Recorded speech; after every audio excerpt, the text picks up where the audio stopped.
Ayan, what's up dribblers at mga shooters, kamusta? Kamusta po kayo? Converge Fiberxers Twin Tower ang inaalala ni Coach Yeng Kiao sa kanilang magiging bakbakan mamaya. Ano nga bang sinabi ni Coach Yeng Kiao patungkol dyan?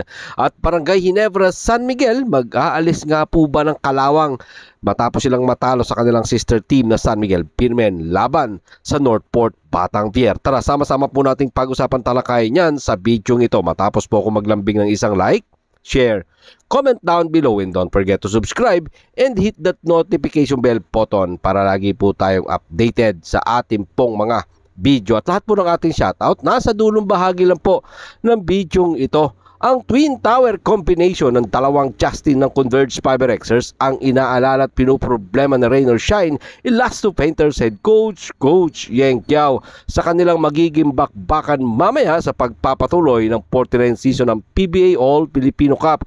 Diyan nga po yan gagawin sa loob ng Phil Sports Arena sa Pasig City sa ganap na alas 5.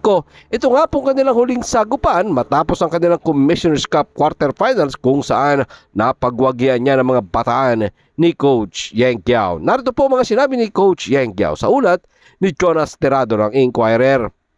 Maaring nakaligtas kami sa Meralco nang wala ang aming mga bigs, pero hindi kami makakaligtas sa Converge nang wala ang aming mga bigs. Yan nga po ang sinabi ni Coach Yeng Kiao sa laban kasi nila kontra sa Meralco Bolts, ang defending All Filipino Cup champion, high scoring ball game matapos silang magtala ng 128-116 na panalo, dahil ang Converge Fiberxers naman ay galing sa magandang panalo, at sa nasabing panalo maganda naging performance ng dalawang bigman ng Converge Fiberxers matapos nga po silang magtala ng 109-94 sa nagtatangkang makasungkit ng Grand Slam na Talk and Text Tropang 5G. Last Sunday po yan dyan sa loob ng Inari Center sa Antipolo City.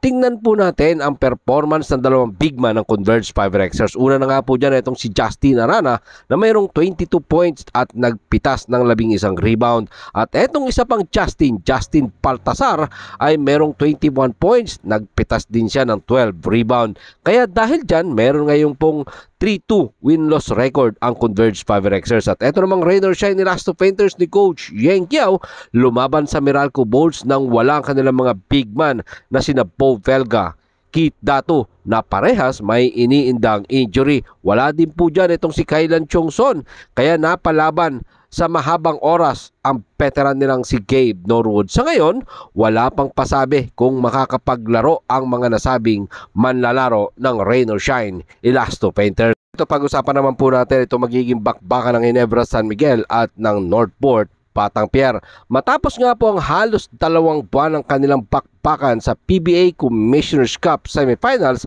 eto at muling magsasagupan 2 kupunan. Ang Barangay Ginebra San Miguel ay galing sa isang hindi magandang pagkatalo sa kamay ng kanilang sister team na San Miguel Pirmen 104-93. Sa Northport Batang Pier ay galing din sa isang pagkatalo sa kamay ng mga pataan ni Coach Yeng Kiao, ang rain or shine Elasto Painters 113-93. Parehas kupunan ay gustong makabawi sa kanilang mga nakaraang pagkatalo. Ang Chin Kings ngayon ay tangan nila ang 1-1 win-loss record, habang ang Northport Batang Pier ay meron namang 1-2 win-loss record.